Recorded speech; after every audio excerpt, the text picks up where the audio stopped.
Let us open our Bible on Psalms 55, verse 22. Praise the Lord. Cast thy burden upon the Lord, and he shall sustain thee. He shall never suffer the righteous to be moved. Yes. Napaka-importante po itong ating paglagak ng pananalig sa ating buhay na Diyos dahil siya po yung mag-sustain sa atin. Ano ba yung sustain? Na makarating tayo sa ating destinasyon na ating target. Ano ba yung destinasyon na ating target? Unang-una na tayo ay assured kahit paman sa ating eternal life. Ikalawa, sa sanglibotang ito ay mapagtagumpayan natin ang lahat ng mga challenges sa buhay. In terms of spirituality, temptations, trials, mapagtagumpayan natin yan. In terms of necessities, in terms of obligations, duties, kailangan mapagtagumpayan natin yan. Lahat yan ay kaya tayong ihatid ng Diyos sa pagtatagumpay. Meron siyang binibigay sa atin na instructions. Anong gawin natin? Cast thy burden upon the Lord. Naranasan naming mag-hike, naranasan naming mag-hike ng malayo. Sometimes, naalaala ko pa, nung nag-hiking kami mula Mati hanggang papuntang Chumbukan.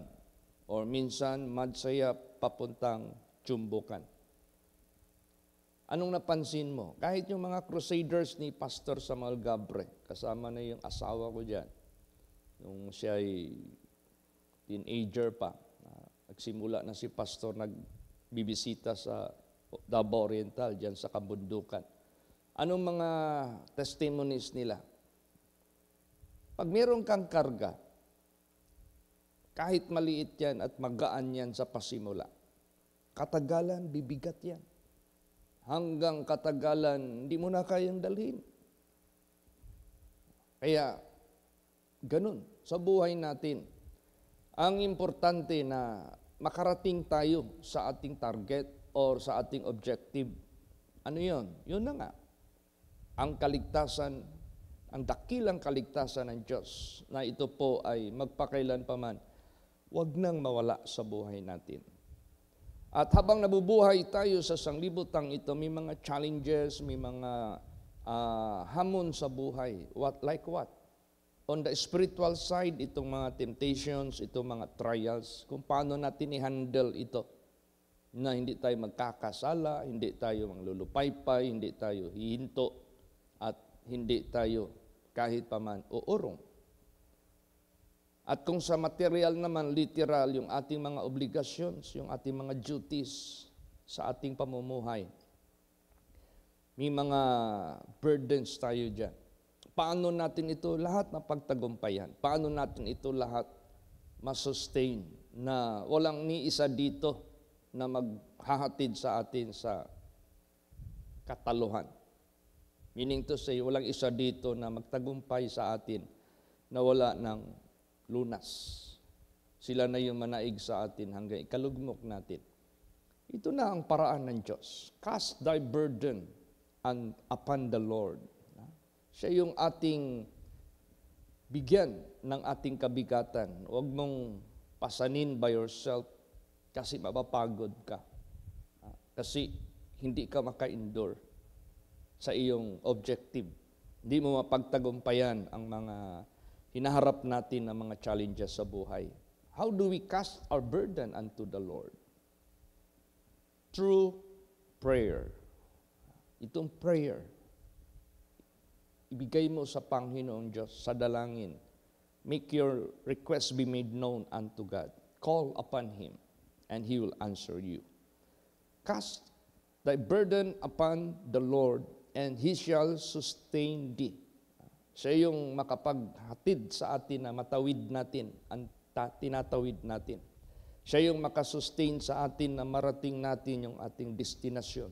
Siya yung mag-sustain sa atin na mapagtagumpayan natin lahat ng mga hinaharap natin na mga challenges sa buhay, maliit man o malaki. Siya yung maghatid sa atin sa deliverance. Siya yung maghatid sa atin sa solusyon. Siya yung maghatid sa atin kahit paman sa pagtatagumpay ng lahat.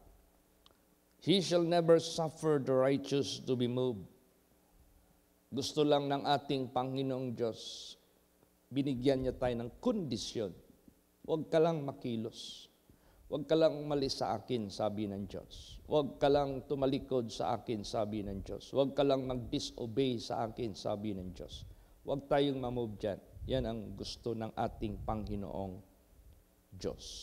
Ngayon, gaano natin ito gawin?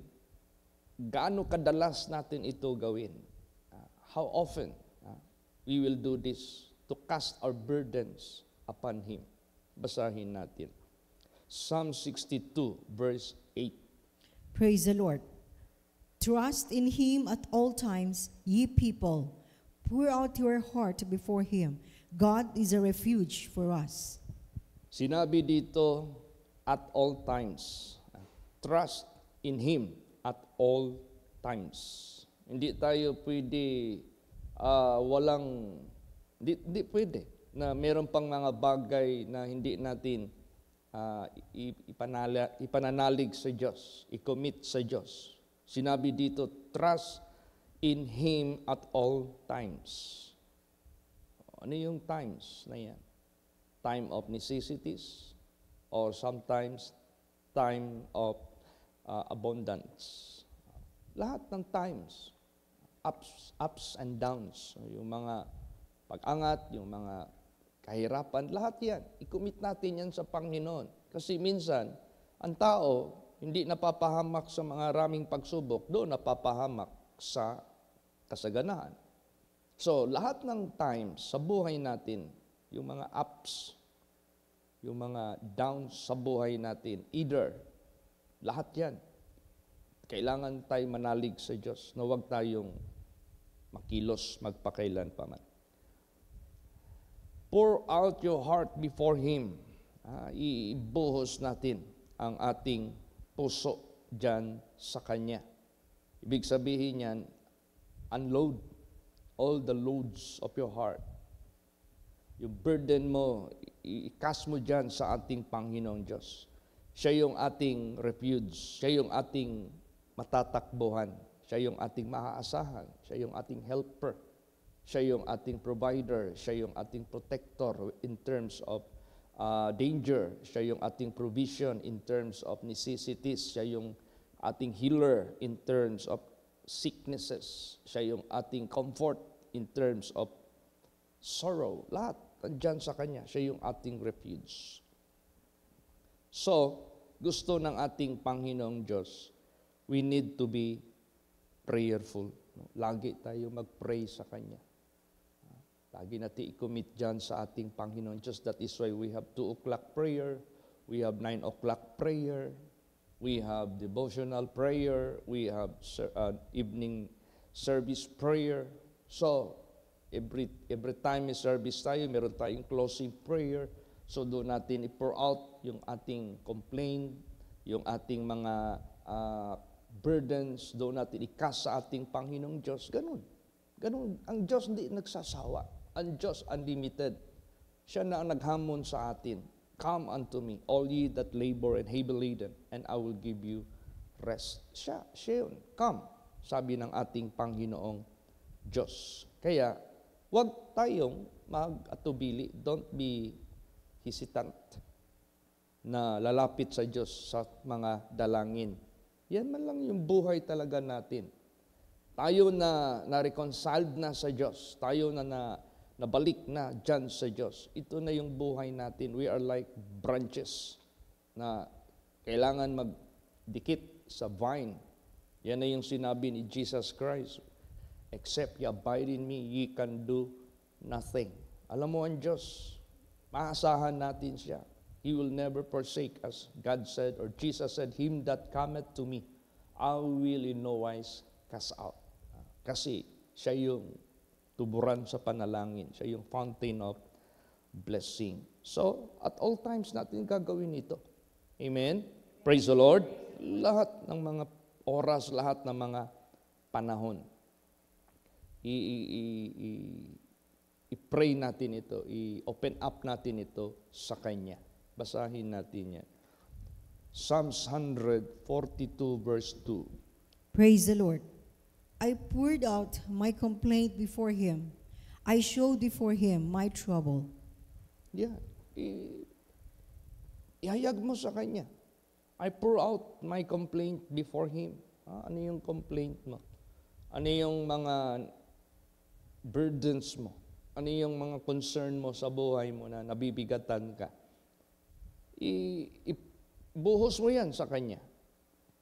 Ipakita mo sa harapan niya ang iyong trouble. Ihayag mo sa Kanya. I showed before Him my trouble through prayer.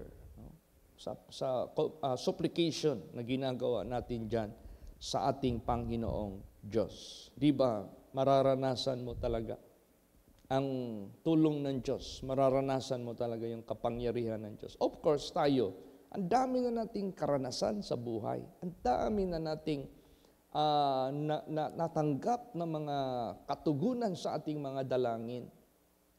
Tapos, habang nabubuhay kasi tayo sa sanglibutang ito, lumalawak, lumalaki ang ating responsibility. Isa rin itong challenge sa buhay natin. How we prove that we really trust Him. Yung ating inawit kanina. This is so sweet to trust in Jesus. How I prove over and over again. Paano mo i-prove na nanalig ka sa ating Panginoong Diyos? Through prayers. Ano pa? By faith.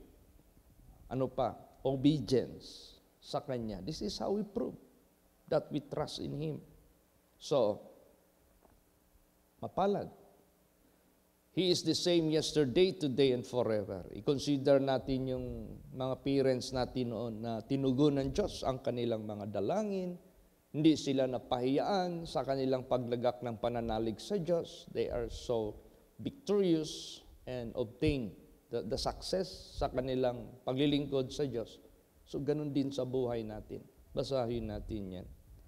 Psalms 22, 4 and 5. Praise the Lord. Our fathers trusted in Thee. They trusted, and Thou didst deliver them. They cried unto Thee, and were delivered. They trusted in Thee, and were not confounded. Yes. See? Nanalig sila sa Diyos. By faith, nanalig sila sa Diyos. In obedience, nanalig sila sa Diyos. With all the patience, nanalig sila sa Diyos. With all the long-suffering, endurance, lahat. Sino ba yung mga fathers na ito?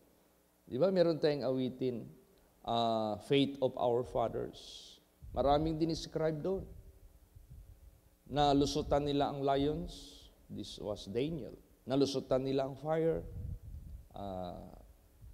These were Shadrach, Meshach, and Abednego. So, ang dami nilang mga testimonies sa ating mga nauna sa atin na mga magulang natin. So, hindi sila napahiya.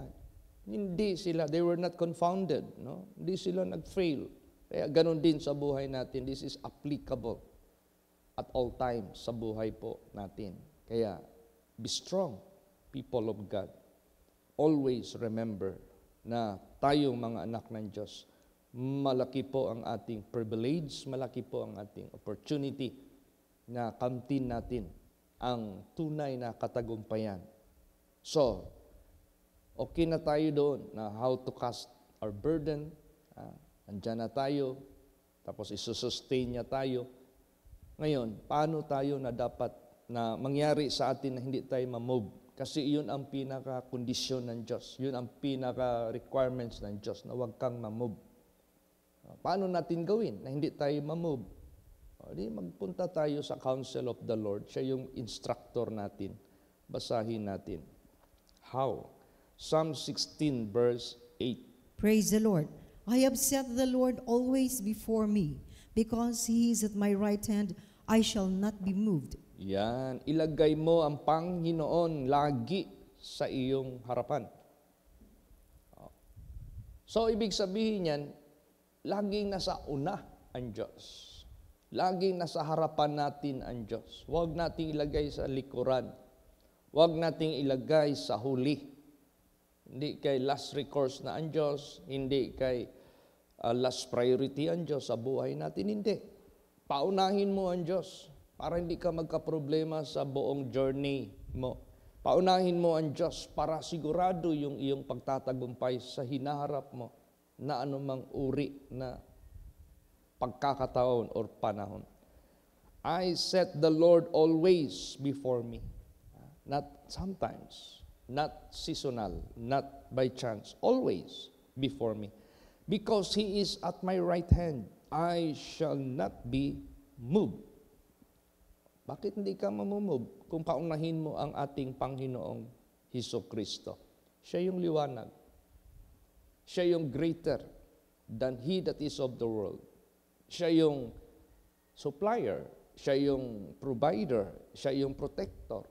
Pag pinauna mo siya, mag-work yung function ng ating Savior. Mag-work yung function ng kanyang mga promises. Dahil naniwala ka sa Kanya and therefore siya ang nilagay mo sa unahan mo, ibig sabihin yan, nananalig ka sa Kanya ng buong puso. Ay, hindi ka talaga mamumove 100%.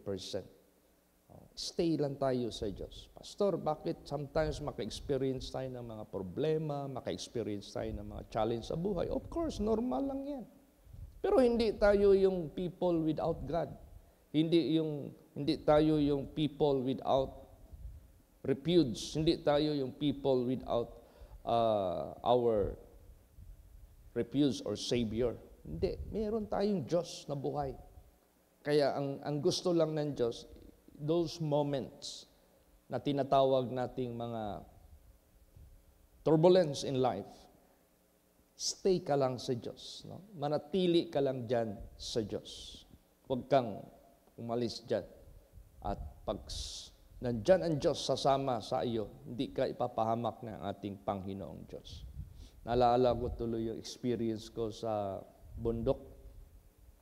No? Sumakay ako ng double tire na jeepney na medyo long chassis na puno, loaded with corn sa atip. Gabundok yung mais nakasako. Doon naman sa loob, puno din ng mga mais kasi harvest time yun eh. Tapos yung mga farmers doon sa may sawidan, nagpisar. So yung mga may-ari, nandun din, nakakabit na lang doon sa likod ng sasakyan. Kasi wala naman, puno naman. Priority na lang yung buntis, hindi buntis, merong baby na pinapasuso.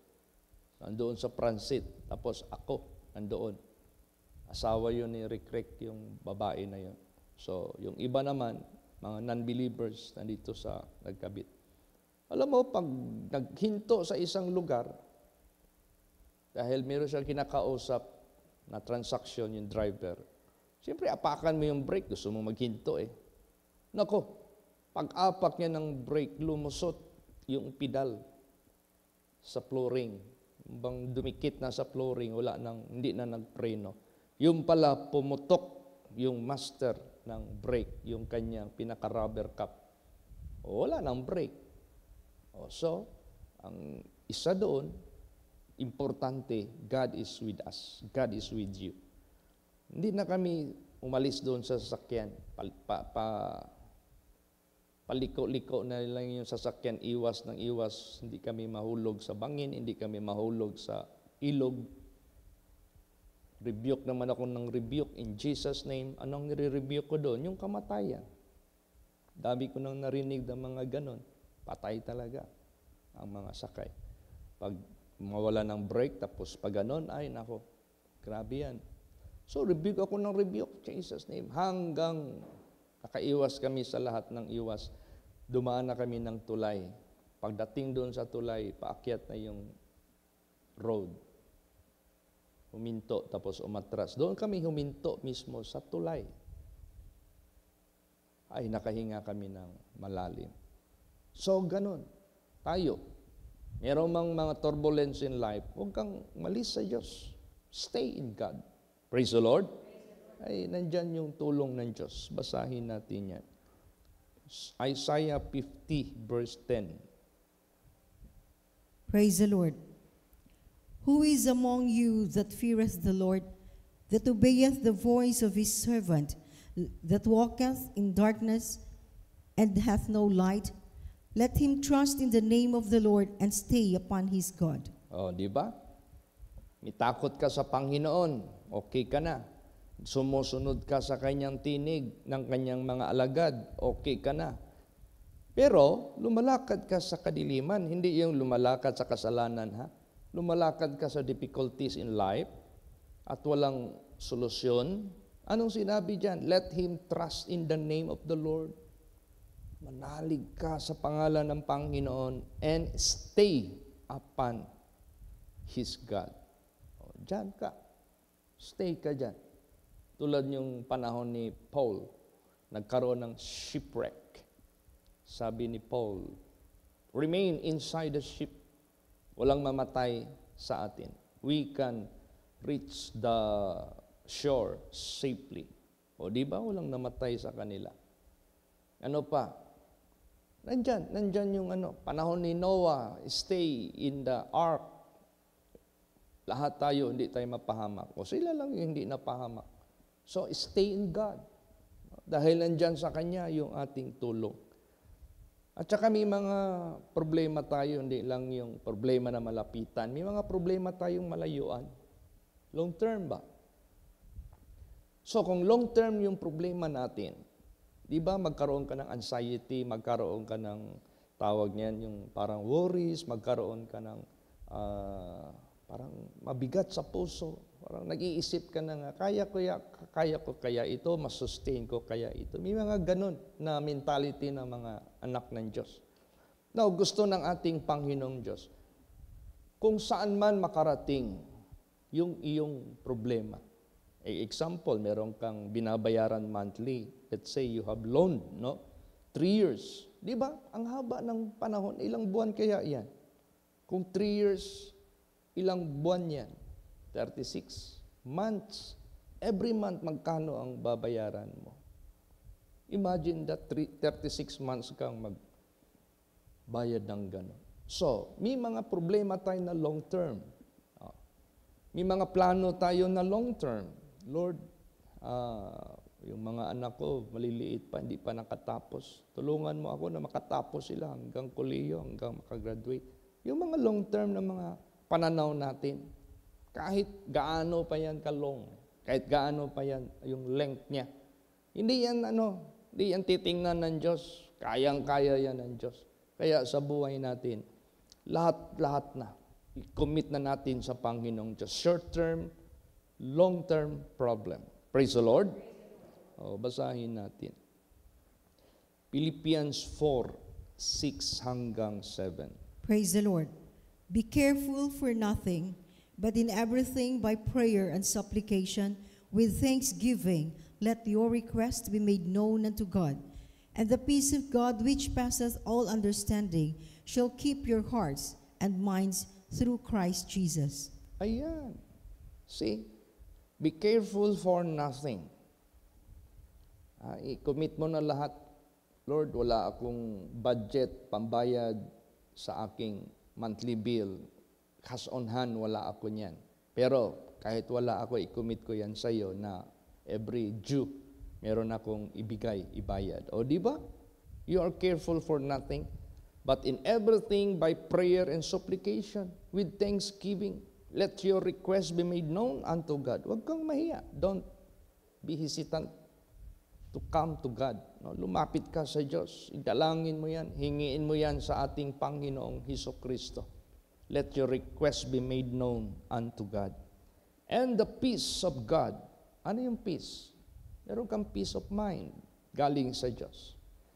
Dahil kahit long term or short term, ang mga bagay na kinumit mo sa Diyos in prayer, may kapanatagan ka sa isip, sa puso mo, that God will bless God will supply, God will grant your request, which passeth all understanding.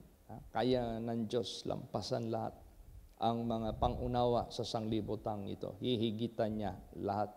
Siya yung number 1 na magbigay sa atin ng solusyon.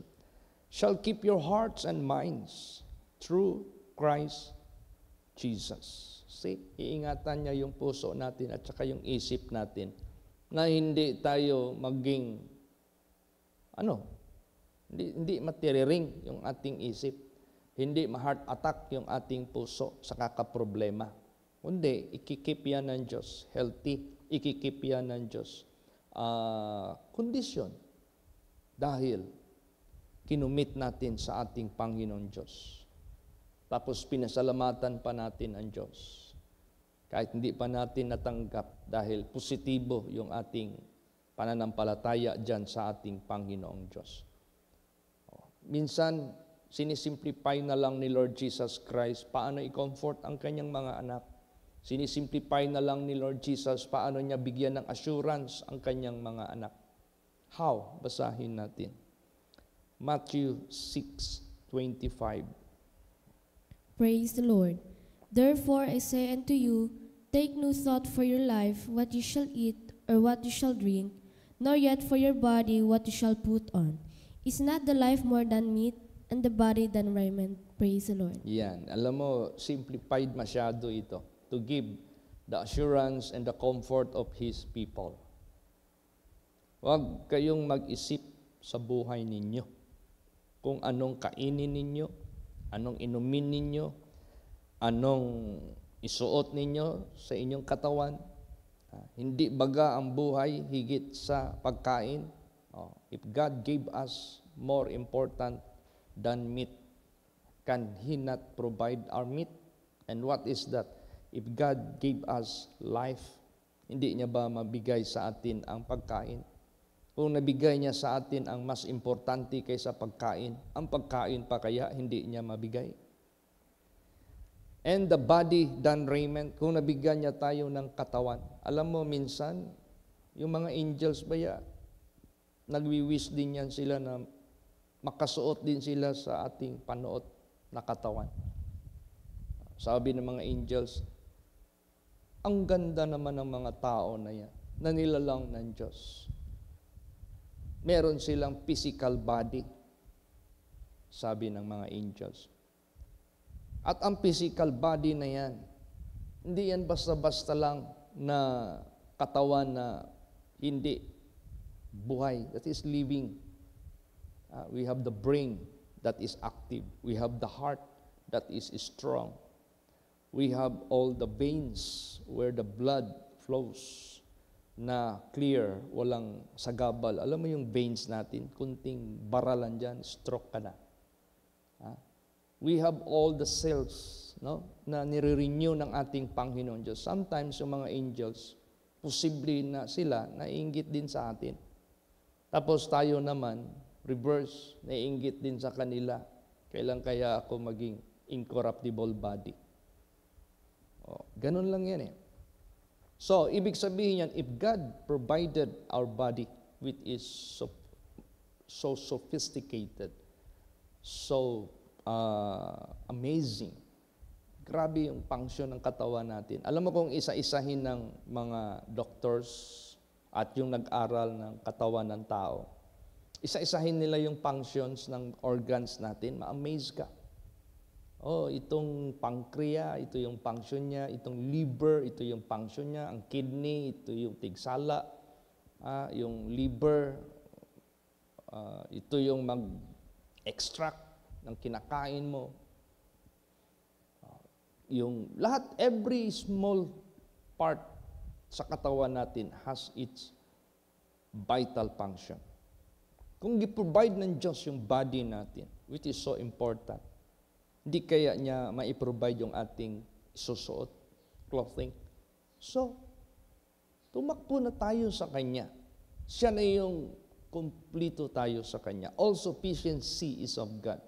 Kaya, napaka-importante yung be not be weary in well-doing, for in due season you will reap if you faint not. pray without ceasing. Walang hinto yung prayer natin. So, lagi nating isipin na huwag tayong umalis sa Diyos by obedience, huwag tayong umalis sa Diyos by continuing sa Kanyang banal na salita. Kasi siya lang yung matibay na pundasyon na hindi tayo mamumove. O pag hindi tayo namumove, di continuous yung sustenance ng Diyos, continuous yung help ng Diyos, continuous yung lahat na benefits na dapat nating tamuhin na makarating tayo sa ating destinasyon, ma-endure natin ang mundong ito victoriously. Praise the Lord. Basahin natin Psalm 62 verse 2. Praise the Lord. He only is my rock and my salvation. He is my defense. I shall not be greatly moved. Yeah, Praise the Lord. siya yung ating rock. Siya yung ating matibay na pundasyon. Siya yung ating salvation from all kinds of destructions. He is my defense. Siya yung ating protector. Siya yung ating matatawag nating magbigay sa atin ng shield sa lahat ng mga attackers. I shall not be greatly moved. Hindi ka talaga matinag, hindi ka talaga mayanig, hindi ka mapahamak, hindi ka mapahiyaan, kumbaga pa. Katagumpayan ang maangkin mo. Kaya sa buhay natin, dadaan man tayo ng matawag na proseso. Dadaan man tayo ng mga difficulties in life, dadaan man tayo ng mga hamon sa buhay, challenges in life. Huwag kang mabahala dyan. Gawin mo lang yung pinapagawa ng Diyos sa iyo. You should not be moved. You must be unmovable. You must always obedient dyan sa Kanya. Basahin natin anong gawin ng Diyos. Last verse.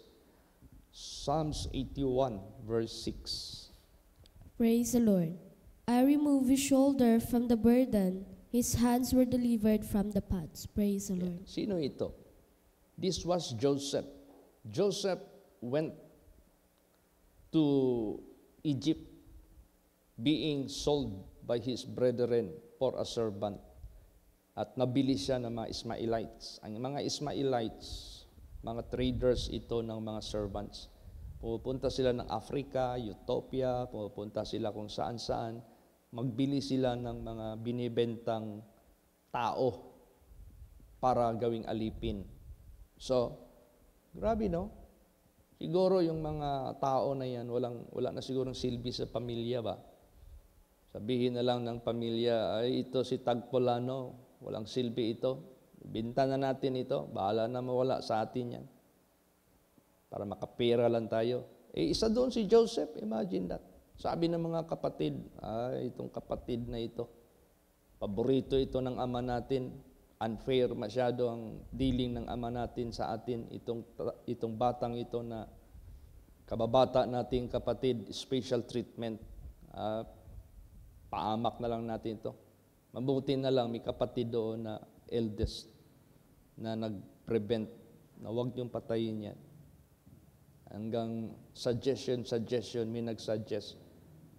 Atin na lang itong kulataho na lang nato ni. Tapos ihulog na ito sa balon.